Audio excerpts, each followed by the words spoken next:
Christopher Nolan has emerged as one of the few directors with an above-the-title name. His name, much like that of Scorsese, Spielberg, or Hitchcock, is often all you need to sell a film to the public. So it was no surprise when Warner Brothers announced they were releasing Nolan's new film in July 2020 with no other details attached. The internet went crazy with wild theories as to what this new Nolan event film could be. Many anticipated the announcement would see Nolan tackling a completely new genre such as horror, while others took the lack of information to signify this was a secret sequel to the hit film Inception. That guess wouldn't be too far off. Though not a direct sequel to Inception, his next film would be a sprawling sci-fi epic that was set to be a massive summer blockbuster seen on the biggest screen possible. And then something unprecedented happened that would change the movie landscape and the world forever. It's time we kick back and find out just what the f*** happened to Tenet.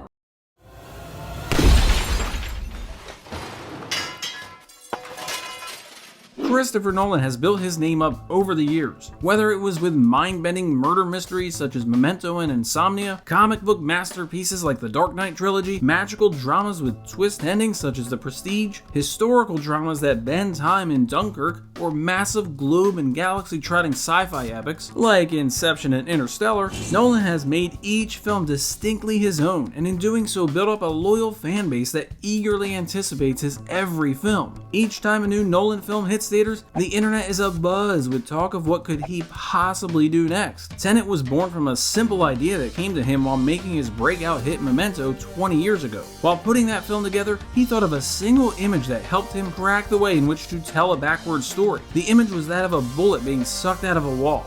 That image stuck in his brain until 2014, when he finally realized that the perfect story to accompany such an image would take place in the world of spies and espionage. By that point, Nolan could do no wrong in the eyes of many.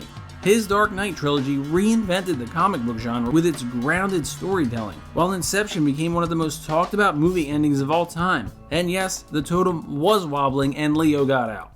For the ambiguity to be meaningful, for it to actually resonate, the audience has to feel that there's an underlying truth there that the filmmaker believes, even if you're not willing to state it, because the point, as in Inception with the spinning top, the point is the character doesn't care anymore, doesn't know anymore, is lost in it. While writing the film, Nolan says that he steered clear from watching any films in the spy genre, as he didn't want any of them to seep into his own storytelling. Much as he did when crafting the superb space epic Interstellar, Nolan would make sure the science was correct. Although he says he wasn't as fanatical about getting the science 100% right for Tenet, saying that for Interstellar, the truthfulness of science is why you buy into that story so completely. And if anyone ever wanted to go back and track the science of that film, they could follow it to the T and it would make perfect sense. This one, he could play it a little bit more loose and have the science fit the story and not the other way around. He used theories such as entropy, the lack of predictability, the second law of thermodynamics, which states that as energy is transferred and transformed, more and more of it is wasted, and the grandfather paradox, the easiest to explain. If you go back in time and kill your grandfather before he has your father, how could you have been born to go back in time and do such a thing? And there were other theories that are way above this lowly internet movie writer's head. The point is, the man puts in his work to make the films make sense. With the script in the bag and a continued run of successful films under his belt, he would go on to the studio that has been his home for over a decade, Warner Brothers, who would give Nolan the biggest budget he's ever worked with, $200 million. The cast would assemble fairly quickly, with Kenneth Branagh, who appeared in Nolan's previous film Dunkirk, with Nolan bringing on John David Washington after being impressed with his work in BlacKkKlansman, and Elizabeth Debicki after being impressed with her work in Widows. There was also Robert Pattinson, who had built up quite the indie resume with films like Good Time and The Lighthouse. He would be joined by Bollywood star Dimple Kapadia and Emmy Award winner Himesh Patel, with other Nolan familiar faces such as Martin Donovan and Michael Caine filling out the supporting cast. Keeping with the secretive nature of the film, Washington, Debicki, and Pattinson were all only permitted to read the script while locked in a room, as to avoid any chance of the script leaking. Warner Brothers would announce the first day of filming on May 22, 2019 by putting out a press release that also included the film's official title for the first time, Tenet. This would send the internet into a tizzy as they tried to figure out the hidden meaning of the title, with many speculating on its religious meaning, while others quickly picked up on the fact that the title was a palindrome. a word that is the same both forwards and backwards. Filming would kick off on sound stages in LA before jettisoning off around the globe to places like Denmark, Estonia, India, Italy, Norway, and the UK. With the hefty budget in place, Nolan, one of the most vocal proponents of film over digital and of practical effects over computer-generated ones, would bring on his cinematographer for Interstellar and Dunkirk, and together the pair would continue their work shooting on both Kodak 65mm and IMAX 70mm film stock. When you hear people talk about the frame opening up, that is what they are talking about. When you see a film that's shot with both stocks, when you see the black bars on the top and bottom, those are the more traditionally framed shots. But when the screen opens up to fill it up in its entirety, those are the 70mm IMAX shots that look so amazing in big action scenes or vast aerial shots. The production had no shortage of interesting days, like one day in India when they had 40 boats parked at the Royal Bombay Yacht Club near the Gateway of India. As the crew was wrapping up for the day, a man jumped in the water in what was later revealed to be a suicide attempt. The lifeguards and other professionals were unable to get to the man, but luckily, the way the water set had been designed by the crew, several crew members were able to get near the man, toss him a rope, and rescue him. While filming in Estonia, the crew had originally wanted to shut down one of the major highways in the city of Tallinn, which is the biggest city in Estonia, for an entire month to film the big highway chase scene. The mayor of the city was not okay with that length of a shutdown and had to work with the production until an agreement was reached for only temporary road closures and detours. The city would embrace the filming of this major Hollywood motion picture by sending out a casting call to its residents. It all seemed to work, as when the film was eventually released, it became the highest grossing foreign film ever in Estonia with a whopping $1.2 million. One of the biggest set pieces to emerge from the filming of Tenet was the massive plane crash at the airport. The scene looked amazing, and most who saw it in the film's first trailer figured it to be a well-done piece of computer magic. Those that thought that truly underestimated Christopher Nolan's desire to shoot all effects practically. Originally, when he wrote the scene, Nolan did figure he would have to create the scene using a mixture of miniatures and CGI to get the look he wanted. He says he tries to avoid using CGI as much as possible, because he feels the audience is smart enough to know the difference between something animated and something captured in camera. When they arrived at the airport in Victorville, California to shoot the scenes, Nolan says he, his cinematographer, and visual effects supervisor Andrew Jackson noticed a sort of graveyard of old 747 jets. In a moment he would later call an impulse purchase, Nolan and his team decided to shoot the scene where the 747 jet crashes into the Freeport using a real live jet. They ran the numbers and had it figured that using the real live decommissioned jet would be more cost effective than shooting it in CGI and other methods. Andrew Jackson and his visual effects team would find 747 jet brakes to add back onto the plane, and the scene would be filmed by attaching tow rope to the plane and using tow trucks to pull it forward until it hit its mark to cue the pyrotechnics. Jackson says the plane did miss its mark by a few feet, but that just added to the realism. So yeah, blowing up a real airplane is cheaper than using CGI. The practical visual effects did pay off though, when Andrew Jackson and his team would be victorious at the Academy Awards, winning the film's sole Oscar for Best Visual Effects. And the Oscar goes to Tenet.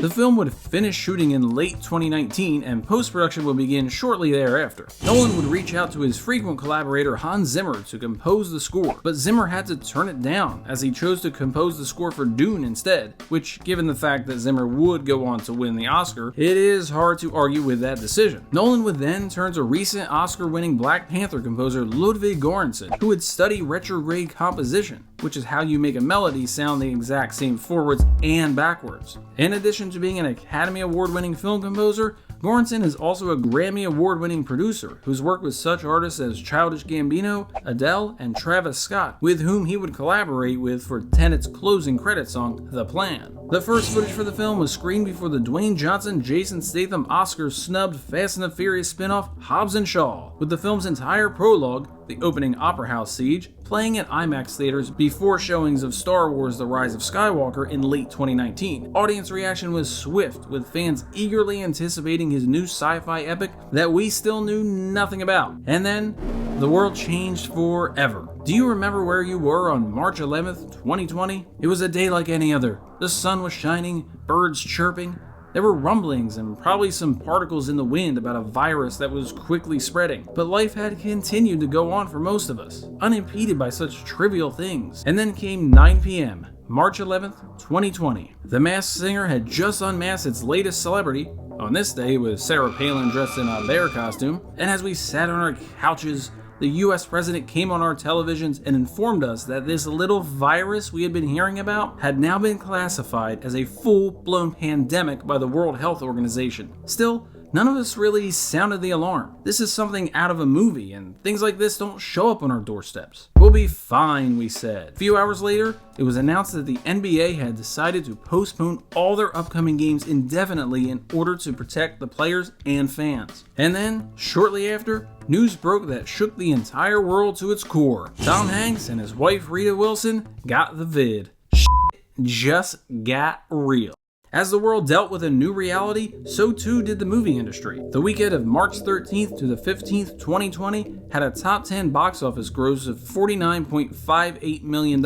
Following week, the cumulative box office plummeted to $4,160. The following week, down to $3,758. Theaters would shut down across the United States and elsewhere around the globe while everyone tried to figure out what to do. Films that were originally scheduled to hit theaters like Bill and Ted Face the Music, Greyhound, The Spy, Trolls World Tour, and Hamilton would all forego their planned theatrical outings in favor of streaming debuts. During this time, AMC, the largest theater chain in the world, began floating the idea that if they weren't able to open up their theaters soon, they may not be able to survive the pandemic, having lost nearly $5 billion worth of revenue in 2020 alone. What didn't help matters was that the coronavirus seemed to have ebbs and flows. One week, it would seem things were getting better, and then the next week, we're back to DEFCON 5. That shifting landscape saw studios continue to dangle movie release dates in front of theaters, with none more anticipated by all involved than Tenet, which seemed to be sticking to its July 17th release,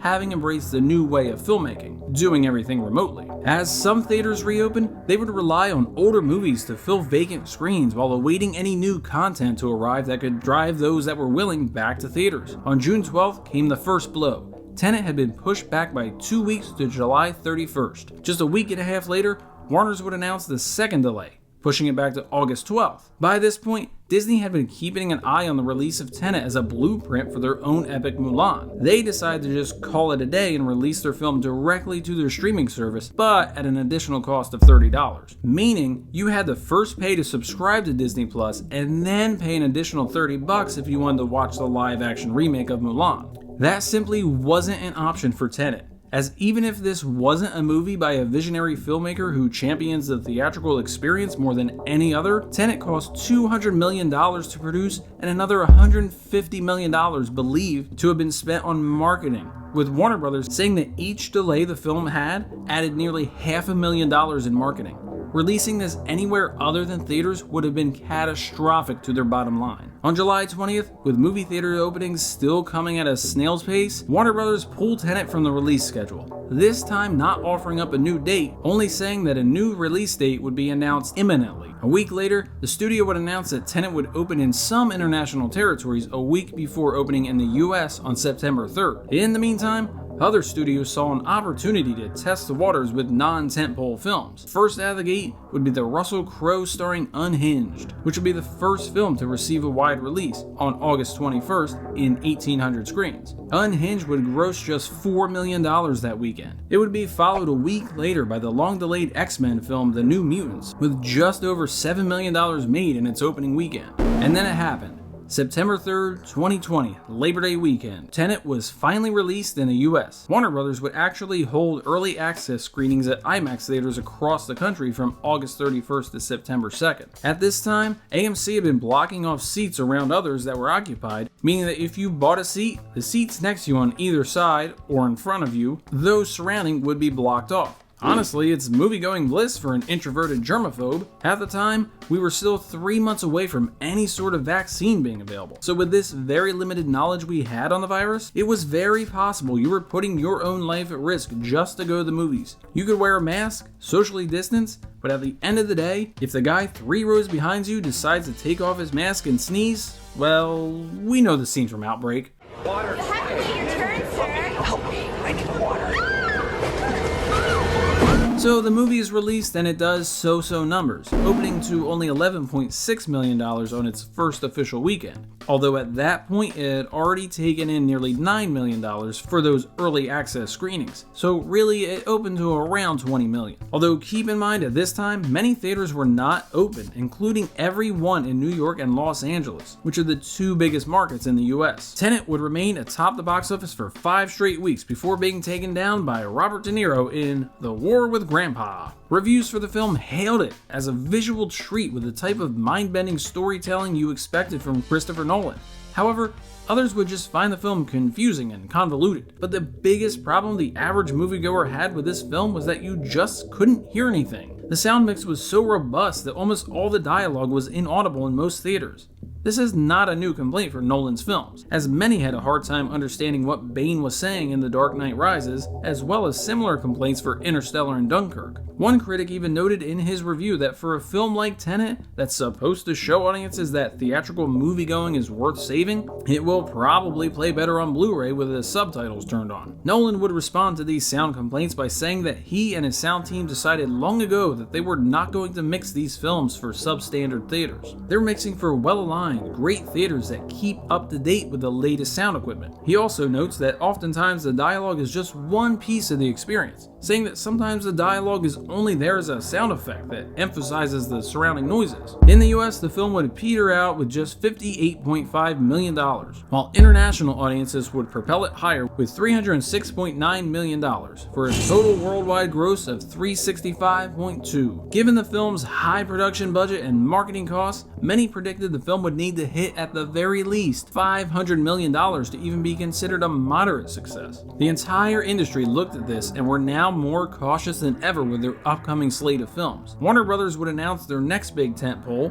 Wonder Woman 1984, would release day and date in theaters and on HBO Max. They would then announce that their entire 2021 slate of films, everything from Mortal Kombat to Godzilla vs. Kong to Dune, would follow the Wonder Woman strategy and release day and date in theaters and on HBO Max. This was an unprecedented move by the studio and one that did not sit right with Christopher Nolan. When asked about it, Nolan did not mince words, saying that he was in disbelief that the studio would do that without telling any of the people involved in the affected films. He called it a bait and switch, with the studio using these people's work as a lost leader for their fledgling streaming service. The most biting comment came when he said, quote, "Some of our biggest filmmakers and most important movie stars went to bed the night before thinking they were working for the greatest movie studio and woke up to find that they were working for the worst streaming service." In a weird way, Christopher Nolan and the release of Tenet directly led to the rise of streaming in the pandemic era. It is still something going on today, as the recently released Halloween Ends saw its box office diminished when Universal decided to open it day and date on their own fledgling streaming service, Peacock. Nolan points out that the release of Tenet was not nearly the fumble it was perceived to be. He says that the studios were just drawing the wrong conclusions.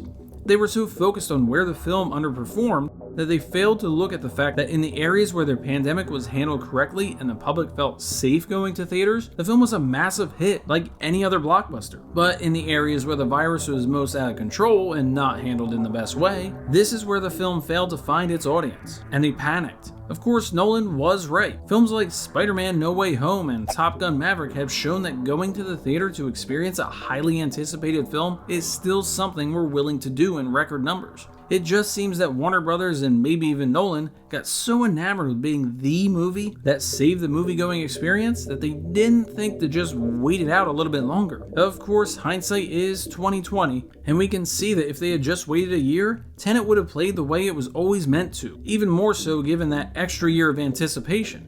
But somebody had to be the test subject, and Tenet was that guinea pig. Given the way the studio handled their slate of films and Nolan's subsequent comments, relations soured between the two and they went their separate ways. The waiting game began anew as we all anticipated what would be the next Christopher Nolan film. Then it was announced that Universal Studios had emerged victorious in what was a fierce bidding war with several studios for Nolan's next film, the World War II epic Oppenheimer, showing that despite Tenet's unprecedented and ultimately disappointing trip to the theaters, Nolan's reputation as a filmmaker remained untarnished, and his dedication to the theatrical experience is nothing short of admirable. And that is what the happened to Tenet.